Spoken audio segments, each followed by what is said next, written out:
They say your home is the safest place in the world, but for Emma Ross' safety ended the night she saw herself standing outside her own front door. It was 11:47 p.m. The street was quiet. No cars, no footsteps, not even the usual barking from the neighbor's dog. Just the hum of the refrigerator and the faint tick of the clock. Emma sat in her living room, scrolling through her phone, half awake, half dreaming. Then, ding, the doorbell rang. She froze. No one ever came this late. Her nearest neighbor was half a mile away. Her first thought, maybe it's a delivery mistake. Her second thought, no delivery happens at midnight. She grabbed her phone and opened the doorbell camera app. The feed loaded, and her blood turned to ice, because standing outside her door was herself. Same hair, same gray sweater, same tired eyes. She stared into the phone, unblinking. Her own face, just standing there in the dark, swaying slightly like a reflection in water. The version outside wasn't moving, just standing still, her head tilted, like she was waiting. Emma whispered, "This is a glitch, it has to be." But then the figure outside lifted her hand and knocked again. Knock, knock, three. Three slow, deliberate knocks. Emma dropped her phone. Her heart pounded so loud it drowned out every other sound in the house. She took a step back from the door, eyes locked on it, as if it could burst open any second. Her phone was still on the floor, and she could hear the faint echo from it, because through the tiny speaker her other self spoke. "Emma, let me in." Her voice, exactly her voice. Same pitch, same tone, except this one sounded wrong, like there was a whisper beneath the words. Emma ran upstairs to her bedroom, locked the door, and opened it. App again. The feed was still live. The other Emma was now smiling, wide and cold. She said again, "Let me in, please, I'm cold." Then she looked directly into the camera and said something that froze Emma's breath in her throat. "You shouldn't be in there. That's my house." Emma slammed her phone down on the bed. "This isn't real," she whispered. "It's a hacker deepfake. Someone's pranking me." But her house alarm wasn't triggered, and when she called the police, the call wouldn't connect. No signal. She tried to text her best friend. "Something's wrong. Come now." Message failed. The air in the room grew colder, and downstairs 3 knocks again. Knock, knock, followed by her voice. "Emma, open the door or I will." She couldn't stay there. She grabbed her old landline, the one her mother made her keep just in case. This time it worked. 911, what's your emergency? Emma explained everything. The doorbell, the camera, the double outside. The operator paused. "Ma'am, what's your name again?" "Emma Ross." Silence. "Ma'am, can you confirm your address?" 1624 Beechwood Lane. Another silence. Longer. Then the operator's voice came back, quieter, uneasy. "Are you sure you're inside the house right now?"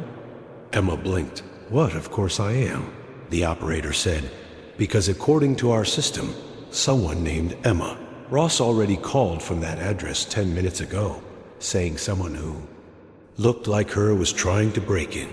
Her heart stopped. "What?" the operator said. "Ma'am, I need you to..." Click. The line went dead. Emma stumbled backward, knocking over a lamp. The glass shattered. She jumped when she looked. Up she saw movement on the screen. Again the doorbell feed had changed. The fake Emma wasn't outside anymore. The camera now showed the living room. Her living room from the inside. The same couch, the same lamp she'd just knocked over. The same clock ticking above her head. Except she wasn't in the feed, but her double was, sitting exactly where she'd been minutes ago. Calm, smiling, watching the camera. Emma whispered, trembling, "How are you inside?" The double tilted her head again, then slowly looked upward, right toward the camera mounted in the ceiling corner. Then she raised her finger and pointed upward, at the exact same angle. At Emma, it was like watching herself point at her own face. The double mouthed something. The feed crackled, then threw static. "You shouldn't be up there. That's my place." Emma's breathing was shallow. She stepped back toward her bedroom door, but then she heard something else. Footsteps, soft, slow, on the stairs. She froze. Listening, they were coming up, one step at a time. Her phone vibrated, a notification from the Doorbell app. Motion detected. Upstairs hallway. But there was no camera in her upstairs hallway. She never installed one there. Still, she opened it. The feed was dark, but faintly visible in the glow of night vision. A figure moving toward her bedroom door. It was her. This one had something dripping from her hands. As she was smiling wider than before, Emma stumbled backward looking. Around for anything to defend herself. A lamp, scissors, anything. Then bang. The door jolted. Then another bang bang. Her double's voice from the other side. "Emma, you don't remember, do you?" Emma screamed.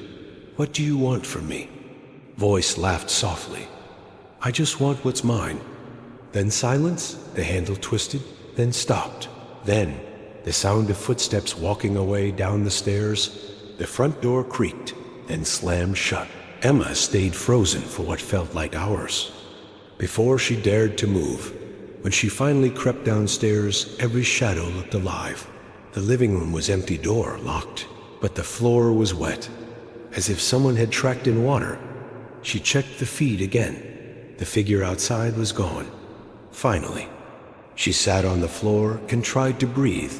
Her mind was spinning. What was that? Who was that? Then she noticed something strange. In the video history, the very first recording from that night, the one showing her double at the door, had changed now. The video showed her opening the door and letting the other version, and Emma's heart raced. That's not what happened. I never opened it. But the video showed her clearly, smiling, welcoming the double inside. She watched in. Horror, as her own recorded self, whispered to the double, "Welcome home." Then the video ended. Emma backed away, clutching her head. She suddenly felt dizzy, like her thoughts weren't her own flashes of memory. A bright light, a hospital. Room beeping machines, voices saying, "We can save her, but not both." Waking up in this house weeks ago, with no memory before that night. Her doctor had said it was stress-related amnesia, but what if it wasn't? What if she wasn't the original? Her knees buckled. She gasped. No, that can't be. Then her phone buzzed again. A notification. New device detected, doorbell camera. Registered to Emma Ross. But she'd already installed her doorbell camera.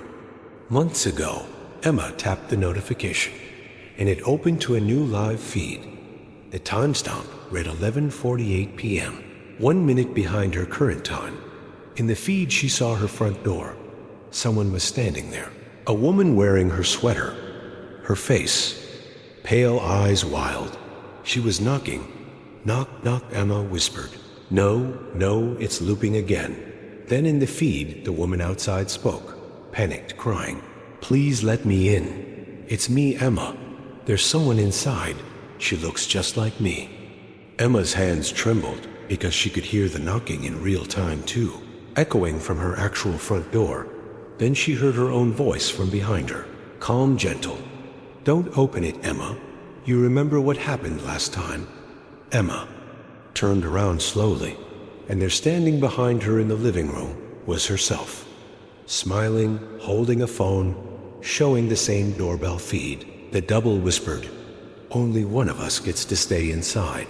The last thing Emma saw was her double, raising a knife reflected in the dark glass of the TV, then darkness. The next morning, neighbors reported hearing screams around midnight. Police arrived at 1624 Beechwood Lane to find the door wide open. Inside, only one woman, her fingerprints matched Emma Ross. Her ID matched Emma Ross. But the footage from the night before showed two, and both of them smiled for the camera. Tell me if you ever heard your doorbell ring at midnight. Would you dare check who's outside? Because sometimes it isn't someone trying to come in. Sometimes it's the part of you that was never supposed to get out.